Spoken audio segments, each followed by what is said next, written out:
Did you know that in Spanish, you don't always have to follow the same word order? Unlike in English, Spanish lets you put a little bit of a mix in things, but that doesn't mean you can put words wherever you want. So today, let's talk about how flexible Spanish word order really is, and when you should or shouldn't change things up. Hola amigos, Adriana here. One of the first things English speakers notice when learning Spanish is that the word order can be a little bit weird, or better said, different. Sometimes you can say, Amanda me llamó ayer, or me llamó Amanda ayer, or even, ayer me llamó Amanda.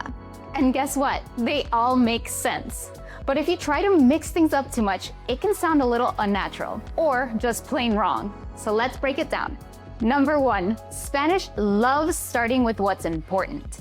In English, we're used to sticking to a fixed order, subject plus verb plus object. But in Spanish, we like to emphasize things. For example, Amanda me llamó ayer. Amanda called me yesterday. Ayer me llamó Amanda. Yesterday, Amanda called me. Both are correct. The second one just emphasizes yesterday. Think of it like a spotlight. You put the important thing first. Number 2, pronoun placement rules. The unbreakable laws. Okay, but before you start rearranging every sentence, there are some rules that you can't break. For example, pronouns come before conjugated verbs. When a sentence has a direct, indirect, or reflexive pronoun, it must go before the conjugated verb. Te compré un regalo. I bought you a present.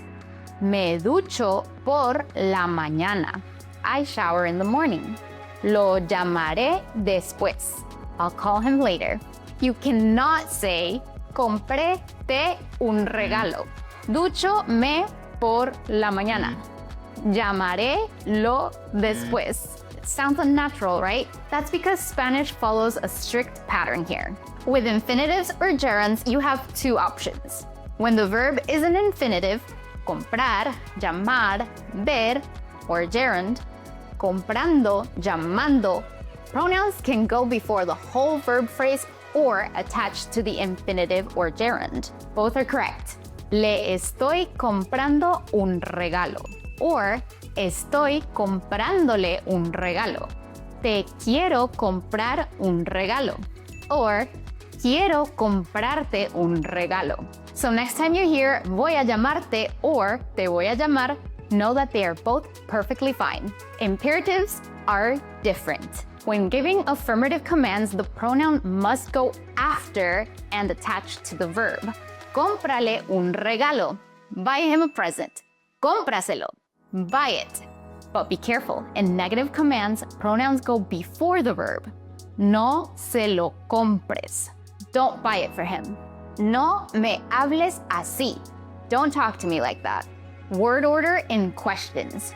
Now, questions are where Spanish and English really start to look different. Questions with question words. ¿Qué? ¿Cuándo?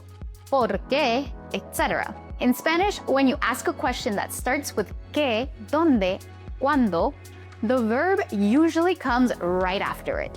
¿Cuándo llegó Cristina? When did Cristina arrive? ¿Dónde fueron tus padres ayer? Where did your parents go yesterday?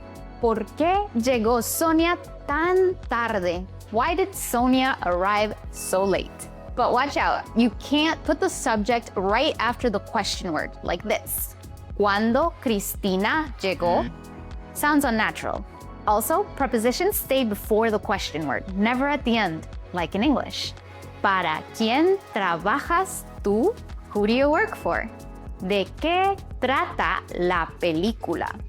What's the film about?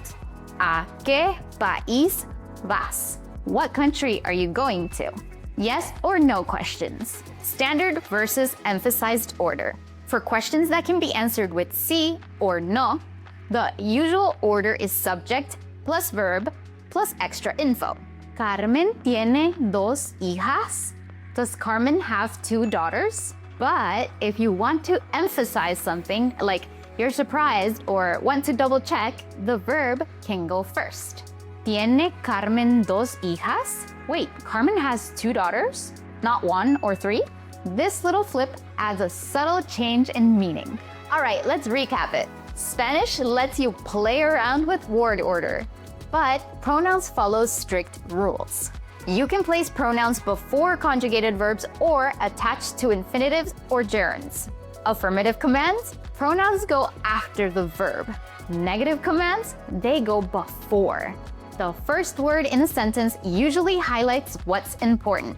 Questions follow a special order. Verbs usually go before the subject. Yes or no questions can change word order slightly for emphasis. And if you found this video useful, then you're so ready for what's next. My friend Lourdes did a fantastic video on basic Spanish sentence structure. It's probably one of the most popular videos here on this channel. So if you haven't seen it yet, I'll leave a link in the description for you. All right, time for your quick test. Let's try this mini quiz. Which of these is correct? A. ¿De qué trata la película? B. ¿Qué trata la película de? Drop your answer in the comments. I'll be checking. And if you're looking for a Spanish tutor that's really gonna accelerate your Spanish journey, you can go ahead and check out Spanish55.com. On there, you can find a one-on-one coach that'll work with you and your goals. Everything will be tailored specifically to you. I highly recommend this. Go check it out in the link in the description. Speaking of making Spanish feel natural, did you know that we have a podcast? In Conquering Spanish Interviews with Learners, real students share how they tackled tricky Spanish topics, like word order. Hey there! Are you on the road to conquer Spanish?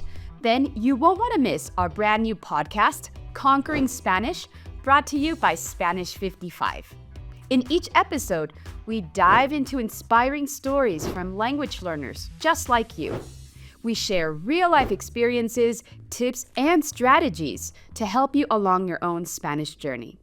You'll hear from guests who faced challenges, celebrated wins, and used Spanish to transform their lives, whether in their careers, travels, or personal growth.